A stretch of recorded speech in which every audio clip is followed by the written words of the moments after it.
ഇപ്പോഴും ഈ കേരളത്തിലെ ജനങ്ങൾ മറന്നിട്ടില്ല എന്ന് നിങ്ങൾ ഓർക്കുന്നതായിരിക്കും. അത് ബിജെപിയുടെ സ്ഥിതിയാണ്. രാജ്യത്ത് പണം കൊടുത്താൽ എന്തും സാധിക്കും. പാർലമെന്റിൽ ഞങ്ങൾ കാണുന്നതാണ്. കോൺഗ്രസും ബിജെപിയും അവിടെ ഭായിയാണ്. രാജ്യത്ത് കോൺഗ്രസ് ജനവിരുദ്ധമായിട്ടുള്ള നിയമങ്ങൾ രാജ്യത്ത് പാസ്സാക്കുമ്പോൾ അവർ കൊമ്പം നിൽക്കുകയാണ് ഇന്ത്യയിലെ ബിജെപി. അതുകൊണ്ട് ബിജെപിയും കോൺഗ്രസ് എന്ന് പറഞ്ഞാൽ ഒരു എയും ബിയും ടീം മാത്രമാണ്. പണ്ട് അദ്വാനി കുംഭമേളയിൽ പോയി അവിടെ നദിയിൽ മുങ്ങിയപ്പോൾ സോണിയാഗാന്ധി പറഞ്ഞു പകുതിയെങ്കിലും മുങ്ങണ്ടേ. അങ്ങനെ സോണിയാഗാന്ധി പകുതി മുങ്ങി. അതുകൊണ്ടാണ് ഇന്ത്യയിൽ രാഹുൽ ഗാന്ധി പറയുന്നത് നമ്മുടെ മുസാഫർ നഗറിൽ കലാപം ഉണ്ടാക്കുമ്പോൾ ഇത് പാകിസ്ഥാൻ ചാരന്മാരാണ് കലാപം നേതൃത്വം കൊടുത്തത്. പിണറായി അതിന്റെ വിശദാംശങ്ങൾ പറഞ്ഞു. കടുത്ത വർഗീയ കലാപം ഇവിടെ നടക്കുകയാണ്.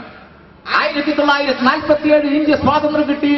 അതിനുശേഷമുള്ള ഈ 65 വർഷക്കാലത്തെ ചരിത്രം പരിശോധിച്ചാൽ ഉത്തർപ്രദേശിൽ മാത്രം 34,000 വർഗീയ കലാപങ്ങളാണ് നടന്നത്. ആ വർഗീയ കലാപത്തിന്റെ ശക്തി വർദ്ധിപ്പിക്കുന്നതിന് വേണ്ടിയാണ് ഗുജറാത്തിൽ വർഗീയ കലാപത്തിന് നേതൃത്വം കൊടുത്ത അവിടുത്തെ ആഭ്യന്തരമന്ത്രി അമിത്ഷാ ഇന്ന് ഉത്തർപ്രദേശിലെ തെരഞ്ഞെടുപ്പിന്റെ ചുമതലയുള്ള ആളായി ശ്രീമാൻ നരേന്ദ്രമോദി നിയമിച്ചിരിക്കുന്നത്. ഞാൻ ചോദിക്കട്ടെ, രാജ്യത്ത് കോൺഗ്രസ് മതേതരത്വത്തെ സംരക്ഷിക്കുന്ന പാർട്ടിയാണെങ്കിൽ ഇന്ന് രാജ്യം കോൺഗ്രസ് ഭരിക്കുന്നത്. ഉത്തർപ്രദേശിലെ പാവപ്പെട്ട അമ്മമാരെ ബലാത്സംഗത്തിന് വിധേയമാക്കിയിട്ടുള്ള ഈ കാലമല്ലേ ഇത്? പാവപ്പെട്ട 6ഉം 8ഉം വയസ്സുള്ള പെൺകുട്ടികളെ പോലും അവിടെ ഈ വർഗീയ നരാധമന്മാർ ആക്രമിച്ചതിന്റെ വാർത്ത ദേശീയ ദിനപത്രങ്ങൾ പ്രസിദ്ധീകരിച്ചില്ലേ?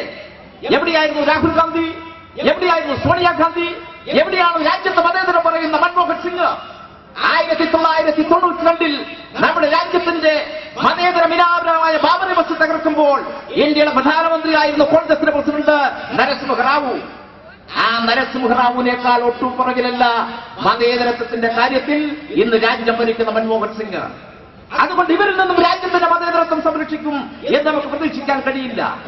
ഈ രാജ്യത്തെ മതേതരത്വം സംരക്ഷിക്കണമെങ്കിൽ ഈ രാജ്യത്തെ മതേതര കക്ഷികളുടെ കൂട്ടായ്മ രാജ്യത്തിന് ആവശ്യമാണ്. അതാണ് communist Party of India Marxist മുന്നോട്ട് വെക്കുന്നത്. ഇന്ത്യയിൽ കമ്മ്യൂണിസ്റ്റ് പാർട്ടി ഈ ആശയം മുന്നോട്ട് വെച്ചപ്പോൾ രാജ്യത്തിന്റെ നാനാഭാഗത്തും ആളുകൾ ഒത്തുകൂടി. പല സംസ്ഥാന പാർട്ടികൾ, ഒറീസയിലെ ബിജു പട്നായിക്, ഉത്തർപ്രദേശിലെ മുലായം സിംഗ് യാദവ്,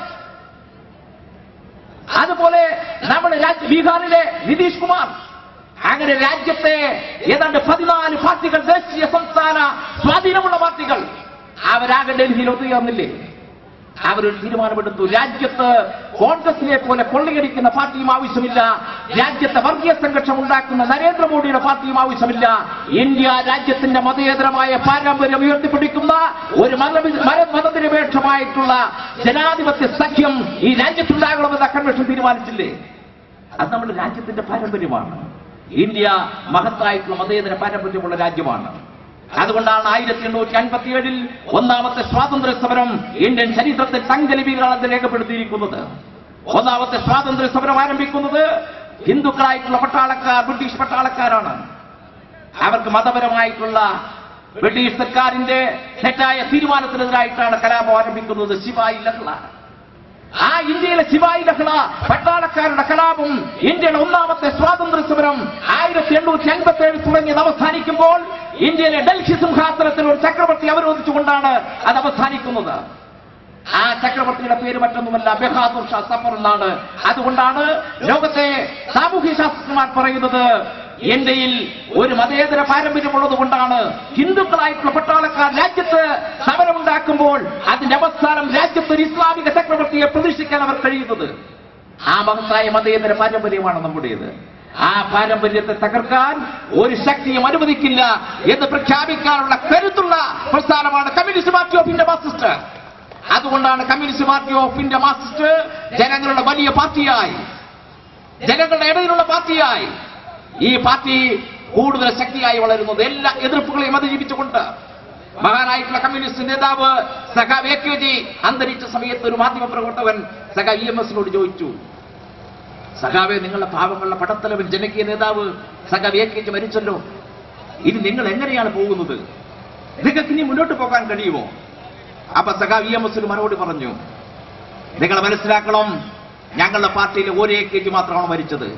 ഇത്തരം ആയിരക്കണക്കിന് AKGമാരുടെ പാർട്ടിയാണ് communist Party of India Marxist. അതുകൊണ്ട് ഞങ്ങൾ ജനങ്ങളുടെ ഹൃദയത്തിൽ ജീവിക്കുന്ന പാർട്ടിയാണ്. അതുകൊണ്ടാണ് 1957 എല്ലാ കള്ളപ്രചരണങ്ങളും അതിജീവിച്ചുകൊണ്ട് കമ്മ്യൂണിസ്റ്റ് പാർട്ടിയെ ഇന്ത്യയിൽ ആദ്യമായി തെരഞ്ഞെടുപ്പിലൂടെ അധികാരത്തിലേക്ക് കേരളത്തിൽ കൊണ്ടുവരുന്നത്. എല്ലാ കള്ളപ്രചരണങ്ങളും ആ കമ്മ്യൂണിസ്റ്റ് പാർട്ടി 57 മുതൽ അനുഭവിച്ച പാർട്ടിയാണ്. ഇന്നും പാർട്ടി നടത്തുന്ന സമരങ്ങൾക്കെതിരായി കള്ളപ്രചരണം നടത്തുന്നവരുണ്ട്. അവരോട് ഞങ്ങൾക്ക് ഒന്നേ പറയാനുള്ളൂ. പണ്ട് വേലൂരിലെ സമരനായിക ലക്ഷ്മിക്കുട്ടിയമ്മ അവർ സ്ത്രീകൾക്ക് മാറുമറയ്ക്കുന്നതിന് വേണ്ടിയുള്ള അവകാശത്തിന് വേണ്ടിയുള്ള സമരം നയിച്ചപ്പോൾ അന്ന് നിങ്ങൾ പറഞ്ഞു അത് നമ്മുടെ സംസ്കാരത്തിനെതിരാണ്. ആ സമരം പാടില്ല. സ്ത്രീകൾ മാറുമറച്ചു നടക്കാൻ പാടില്ല. ആ ഇടതുപക്ഷവും കമ്മ്യൂണിസ്റ്റ് പ്രസ്ഥാനവും ഈ കേരളത്തിലുള്ള പോരാട്ടത്തിന്റെ ഭാഗമായിട്ടല്ലേ മാറുമറയ്ക്കാനുള്ള അവകാശം ഈ കേരളത്തിൽ സംരക്ഷിക്കാൻ കഴിഞ്ഞത്? മഹത്തായ പുല്ലപ്പുറവയിലാ സമരമായി നടന്ന സമരത്തിന്റെ ചരിത്രം നിങ്ങൾ ഇന്നലെ വരെ പറഞ്ഞു. കമ്മ്യൂണിസ്റ്റ് പാർട്ടി പാവപ്പെട്ട തൊഴിലാളികളെ, കൃഷിക്കാരെ, അതുപോലെ കൈത്തൊഴിലാളികളെ എന്നെ പറ്റിച്ചാണ് ഈ സമരം നടത്തിയത്. അവരോട് പറഞ്ഞു നിങ്ങൾ പട്ടാളത്തിനെതിരെ മാർച്ച് ചെയ്തോളൂ. പട്ടാളത്തിന്റെ കയ്യിലെ തോക്കിനകത്ത് ഉണ്ടയില്ല, അത് മുദ്രയാണ്. അങ്ങനെയല്ലേ കള്ളപ്രചരണം നടത്തിയത്? എന്നാൽ കമ്മ്യൂണിസ്റ്റ് പാർട്ടിയുടെ ചരിത്രം പരിശോധിച്ച ആളുകൾക്കറിയാം 1940കളിൽ ഇന്ത്യ രാജ്യത്ത് ഈ കേരളത്തിൽ 75% സാക്ഷരരായിരുന്നു കയർ തൊഴിലാളികൾ. അവരെ പഠിപ്പിച്ചാണ്, വർഗബോധം പഠിപ്പിച്ച് ഈ നാടിന്റെ അവസ്ഥകൾ മനസ്സിലാക്കി ആ സമരത്തിൽ പങ്കെടുത്തവരാണവർ. അവർ സമരത്തിൽ പങ്കെടുക്കാൻ പോയ സമയത്ത് അവർ തന്റെ കുടുംബാംഗങ്ങളോട് പറഞ്ഞത് ഇങ്ങനെയാണ്: ഞങ്ങൾ ജീവിക്കുന്നത് മൃഗസമാനമായ രീതിയിലാണ്. ഈ അവസ്ഥ മാറണം. ഞങ്ങൾ ചിലപ്പോൾ ഈ സമരത്തിൽ തിരിച്ചു വന്നില്ല എന്ന് വരാം.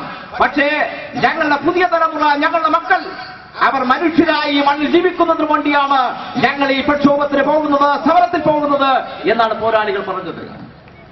അങ്ങനെ സമരത്തിന്റെ ഭാഗമായിട്ടാണ് നാട് മാറുന്നത്. ഇന്ന് കമ്മ്യൂണിസ്റ്റ് പാർട്ടി സമരം ചെയ്താൽ, അതിനെതിരെ ചീത്ത വിളിച്ചാൽ അവർക്ക് പാരിതോഷികം കൊച്ചു മുതലാളിമാർ കൊടുക്കുന്ന കാലമാണ്. 1957 EMS സർക്കാരിനെതിരായിട്ടുള്ള പോരാട്ടം നടത്തിയിട്ടുള്ള വിമോചന സമരവാദികൾക്ക് അന്ന് അമേരിക്കൻ ഗവൺമെന്റാണ് CIA പണം കൊടുത്തത്. അതുകൊണ്ട് ഇടതുപക്ഷ സർക്കാരിനെതിരെ സമരം ചെയ്യാൻ പണം കൊടുക്കുന്നവരുണ്ട്. വലതുപക്ഷ സർക്കാരിനെതിരെ സമരം ചെയ്താൽ ആ സമരം തകർക്കാൻ പണം കൊടുക്കുന്നവരുണ്ട്. അതെല്ലാം മനസ്സിലാക്കിക്കൊണ്ടാണ് കമ്മ്യൂണിസ്റ്റ് പാർട്ടി അതിന്റെ പോരാട്ടവും സമരവും ജനങ്ങളുടെ ഹൃദയത്തിൽ ഈ പാർട്ടി ജീവിക്കുന്നത് കൊണ്ട് ഈ പാർട്ടിക്ക് ഒരു പോറൽ പോലും വരില്ല. അതുകൊണ്ട് ദേശമംഗലത്തെ പഴയകാല ചരിത്രം സഹപുള്ളിയായിട്ട് സൂചിപ്പിച്ചോ, ഇതൊരു പുതിയ ചരിത്രമാണ്. ഈ ചരിത്രം തൊഴിലാളി വർഗത്തിന്റെ പാരമ്പര്യമുള്ള ഏറ്റവും ഉജ്ജ്വലമായ ഒരു പാർട്ടി, ഈ ദേശമംഗലത്തെ എല്ലാ ജനങ്ങളുടെയും പാർട്ടിയായി കമ്മ്യൂണിസ്റ്റ് പാർട്ടി ഓഫ് ഇന്ത്യ മാസിച്ച് വളർന്നു വന്നതിന്റെ ചരിത്രമാണ്. ആ ചരിത്രം കൂടുതൽ കരുത്തോളം മുന്നോട്ട് പോകാൻ സഖാവ് EMSന്റെ പേരിലുള്ള ഈ ആസ്ഥാന മന്ദിരത്തിലെ പ്രവർത്തനങ്ങൾക്ക് ഭാവി പ്രവർത്തനങ്ങൾ കഴിയും എന്ന് എനിക്ക് ഉറപ്പുണ്ട്. ഇതിനെല്ലാ ഭാവങ്ങളും അഭിവാദ്യങ്ങൾ അർപ്പിച്ചുകൊണ്ട് ഞാൻ എന്റെ വാക്കുകൾ ഉപസംഹരിക്കുന്നു. നിങ്ങൾക്ക് എന്റെ വിപ്ലവ അഭിവാദ്യങ്ങൾ. പാർട്ടിയുടെ സംസ്ഥാന കമ്മിറ്റി അംഗം നിങ്ങളുടെ പ്രിയപ്പെട്ട സഖാവ് കെ രാധാകൃഷ്ണൻ നിങ്ങളോട് സംസാരിക്കും. കമ്മ്യൂണിസ്റ്റ് പാർട്ടി ഓഫ് ഇന്ത്യ മാർക്സിസ്റ്റിന്റെ ദേശമംഗലം ലോക്കൽ കമ്മിറ്റിക്ക് വേണ്ടി മഹാനായ EMSന്റെ നാമധേയത്തിൽ പടുത്തുയർത്തിയ ഓഫീസ് മന്ദിരത്തിന്റെ ഉദ്ഘാടനം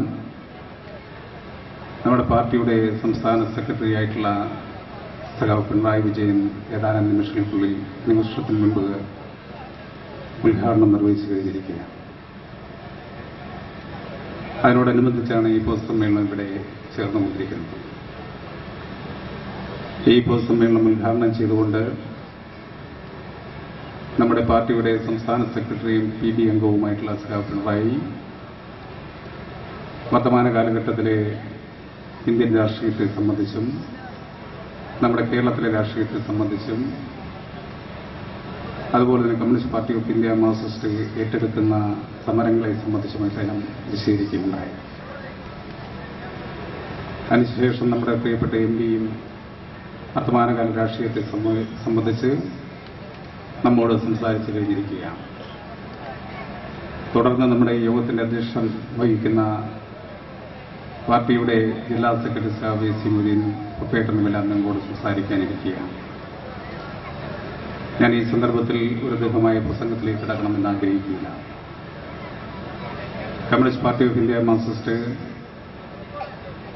നമുക്കറിയാം, ഈ രാജ്യത്തിലെ കഷ്ടപ്പെടുന്നവന്റെയും ദുരിതമനുഭവിക്കുന്നതിന്റെയും പ്രയാസമനുഭവിക്കുന്നതിന്റെയും താല്പര്യങ്ങൾ സംരക്ഷിക്കാൻ വേണ്ടി പ്രവർത്തിക്കുന്ന മഹത്തായ പ്രസ്ഥാനമാണ്. ആ മഹത്തായ പ്രസ്ഥാനത്തെ സംബന്ധിച്ച് ചില ആളുകളെങ്കിലും ആക്ഷേപിക്കുന്നൊരു കാര്യമുണ്ട്. അത് സമ്പന്നമായിട്ടുള്ള പാർട്ടിയാണ് communist Party of India Marxist എന്ന്. കമ്മ്യൂണിസ്റ്റ് പാർട്ടി ഓഫ് ഇന്ത്യ മാർക്സിസ്റ്റിനെ കുറ്റപ്പെടുത്താൻ വേണ്ടി, കളിയാക്കാൻ വേണ്ടി ചില ശക്തികൾ പറയുന്ന കാര്യമാണ് communist Party of India Marxist ഏറ്റവും സമ്പന്നമായ പാർട്ടിയാണ്. ഞങ്ങൾക്കതിൽ ഏറെ അഭിമാനമുണ്ട്. എന്തുകൊണ്ട് പറയാൻ, communist Party of India Marxist അതിൻ്റെ പ്രവർത്തന കേന്ദ്രങ്ങൾ ശക്തിപ്പെടുത്താൻ, അതുപോലെ തന്നെ മറ്റ് പ്രവർത്തനങ്ങൾ മുന്നോട്ട് കൊണ്ടുപോകാൻ അതിനാവശ്യമായിട്ടുള്ള സംവിധാനങ്ങൾ ഒരുക്കിയ പ്രസ്ഥാനമാണ്. കമ്മ്യൂണിസ്റ്റ് പാർട്ടി ഓഫ് ഇന്ത്യ മാർക്സിസ്റ്റിന് വിവിധ ഘടകങ്ങളുണ്ട്. ആ ഘടകങ്ങളുടെ പ്രവർത്തനത്തിന് വേണ്ടിയുള്ള പ്രവർത്തന കേന്ദ്രങ്ങളുമുണ്ട്. കമ്മ്യൂണിസ്റ്റ് പാർട്ടി ഓഫ് ഇന്ത്യ മാർക്സിസ്റ്റിന് ബ്രാഞ്ച് കമ്മിറ്റി ഓഫീസുണ്ട്, ലോക്കൽ കമ്മിറ്റി ഓഫീസുണ്ട്, ജില്ലാ കമ്മിറ്റി ഓഫീസുണ്ട്, സംസ്ഥാന കമ്മിറ്റി ഓഫീസുണ്ട്, അഖിലേന്ത്യാ തലത്തിൽ പ്രവർത്തിക്കാൻ വേണ്ടിയുള്ള ഓഫീസ് കേന്ദ്രമുണ്ട്. അതോടൊപ്പം തന്നെ മറ്റ് പല സ്ഥാപനങ്ങളും Communist Party of India Marxist പടുത്തുയർത്തിയിട്ടുണ്ട്. എങ്ങനെയാണ് ഈ ഓഫീസുകളും സ്ഥാപനങ്ങളും എല്ലാം പടുത്തുയർത്തിയത്? Communist Party of India Marxist ഏത് സ്ഥാപനങ്ങളോ അല്ലെങ്കിൽ പ്രസ്ഥാനമാണോ പടുത്തുയർത്താൻ വേണ്ടി തീരുമാനിച്ചത്, ആ തീരുമാനം നടപ്പിലാക്കുന്നതിന് വേണ്ടി ജനങ്ങളിലേക്ക് ഇറങ്ങാൻ വേണ്ടി തീരുമാനിക്കും. അങ്ങനെ ജനങ്ങളിലേക്ക് ഇറങ്ങുമ്പോൾ ജനങ്ങൾ തീരുമാനിക്കും, കമ്മ്യൂണിസ്റ്റ് പാർട്ടി ഓഫ് ഇന്ത്യ മാർക്സിസ്റ്റിന്റെ ഓഫീസ് കെട്ടാൻ അല്ലെങ്കിൽ സ്ഥാപനങ്ങൾ കെട്ടാൻ ഞങ്ങൾ സഹായിക്കുമെന്ന്.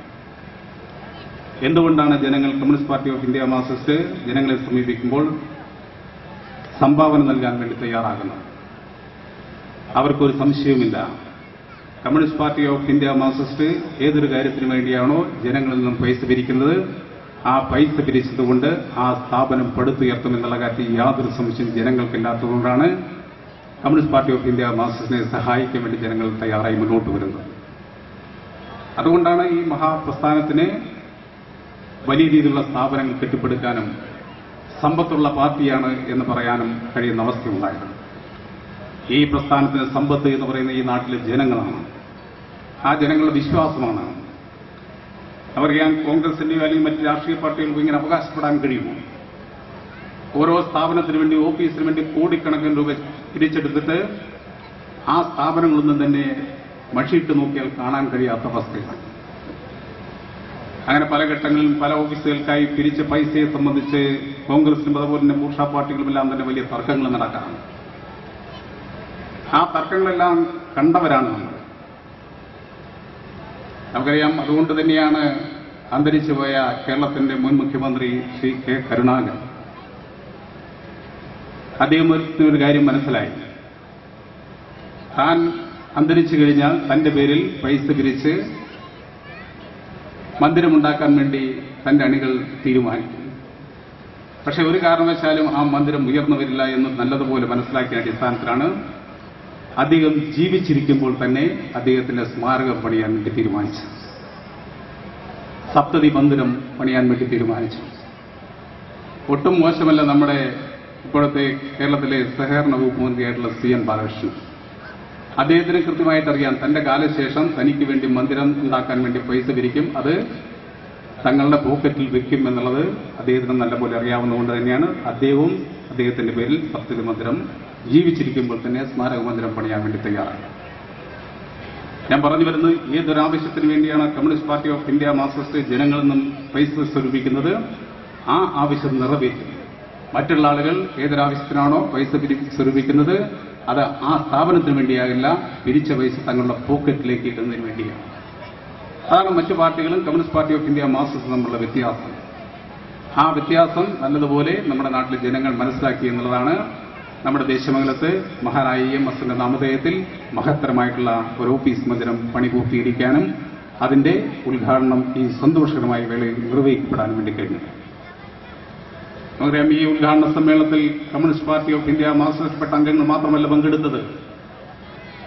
Communist Party of India Marxist ശക്തിപ്പെടണമെന്ന് ആഗ്രഹിക്കുന്ന ആളുകൾ മാത്രമല്ല ഈ മഹാസമ്മേളനത്തിൽ പങ്കെടുത്തത്.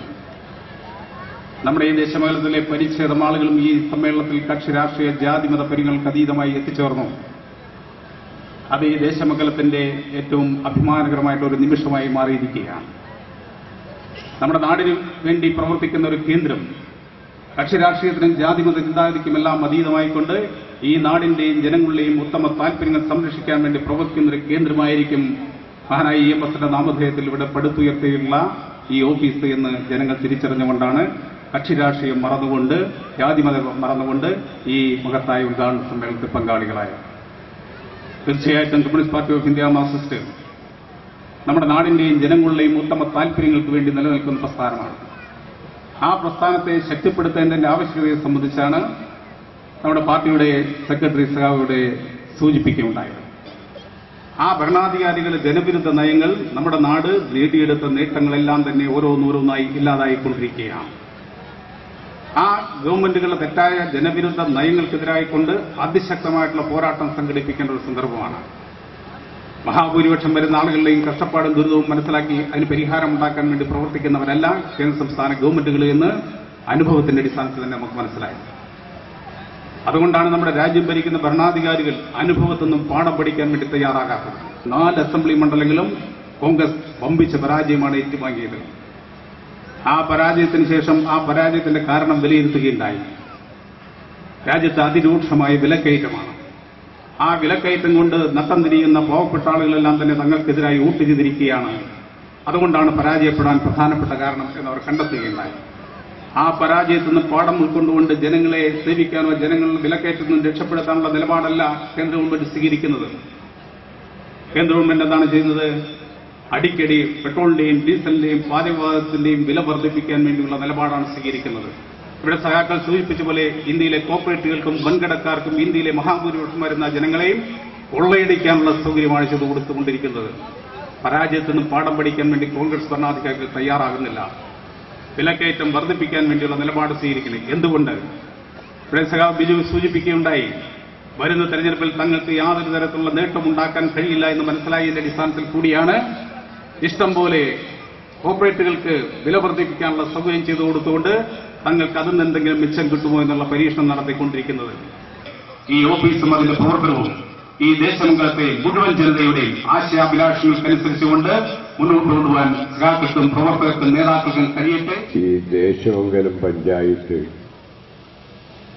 ഒരു കാലഘട്ടത്തിൽ നാടുവാഴ്ത്തത്തിന്റെയും ജമ്മിത്വത്തിന്റെയും പഞ്ചായത്തായിരുന്നു.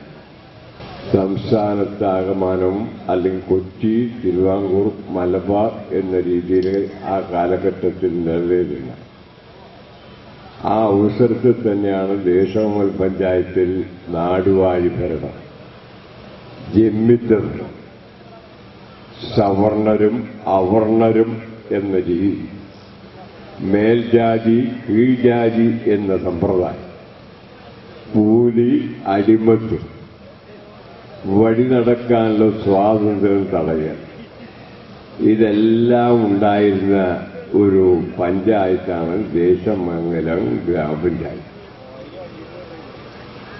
ഇതെങ്ങനെയാ മാറിയത്? കമ്മ്യൂണിസ്റ്റ് പാർട്ടിയും ജനങ്ങളും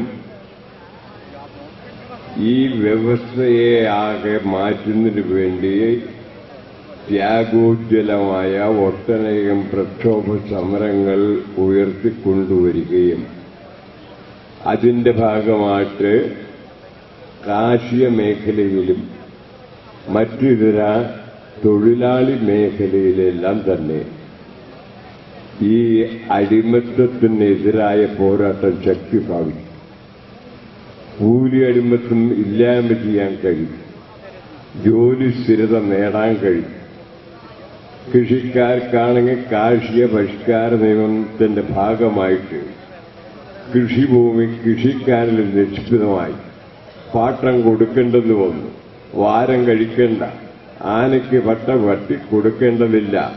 ആരുടെ ഭൂമിയാണ് ഓരോരുത്തരുടെ കയ്യിലുള്ളതെങ്കിൽ അത് ഏത് നാടുവാഴിയുടെയും ഏത് ജമ്മിയുടെയായാലും ഇന്ന് കൃഷിക്കാരുടെ കൈവശം തന്നെ അല്ലേ? എങ്ങനെയത് മാറി? എങ്ങനെ മാറി? വഴി നടക്കാനുള്ള സ്വാതന്ത്ര്യം ഒരു കാലഘട്ടത്തിൽ ഇവിടെ ഉണ്ടായിരുന്നു, അത് മാറിയില്ലേ? എങ്ങനെയാ മാറിയത്? കമ്മ്യൂണിസ്റ്റുകാരന്റെ ഈ രാജ്യത്തെ അധ്വാനിക്കുന്ന ജനവിഭാഗം തോളോട് തോട് ചേർന്ന് നിന്നുകൊണ്ട് പ്രവർത്തിച്ചതിന്റെ ഭാഗമായിട്ടായി മാറ്റമുണ്ടായത്. ഇപ്പൊ മഹാഭൂരിപക്ഷം വരുന്ന ജനവിഭാഗം അംഗീകരിക്കുന്ന ഒരു വലിയ ആശയമാണ് കമ്മ്യൂണിസത്തിന്റെ പ്രത്യയശാസ്ത്രം എന്ന് ദേശമംഗലത്തെ ജനങ്ങളാകെ ശിരസിലേറ്റി കഴിഞ്ഞിരിക്കുക അല്ലേ? അങ്ങനെയാണല്ലോ ഈ മാറ്റം ഉണ്ടായി. അപ്പൊ പ്രവർത്തിച്ച മാറ്റം ഉണ്ടാകും എന്നതിന്റെ ഒന്നാമത്തെ ഉദാഹരണമാണ്. ഇപ്പൊ ദേശമംഗലം പഞ്ചായത്തിലെ കോൺഗ്രസുകാരും BJPക്കാരും ഒന്നിച്ചു ചേർന്നുകൊണ്ട് കമ്മ്യൂണിസ്റ്റ് പാർട്ടി ഓഫ് ഇന്ത്യ മാർക്സിസ്റ്റിന്റെ നേതൃത്വത്തിലുള്ള ബഹുജന സ്വാധീനത്തെ തകർക്കുന്നതിന് വേണ്ടിയുള്ള വലിയ ഗൂഢാലോചന നടത്തി എവിടെ പ്രക്ഷോഭ സമരങ്ങൾ എങ്ങനെ ഉയർത്തിക്കൊണ്ടുവരാം എന്ന ആലോചനയില്ല. എന്ത് അപരാധ ചെയ്ത് കമ്മ്യൂണിസ്റ്റുകാർ അല്ലെങ്കിൽ നാട്ടിലെ ജനങ്ങൾ അധ്വാനിക്കും?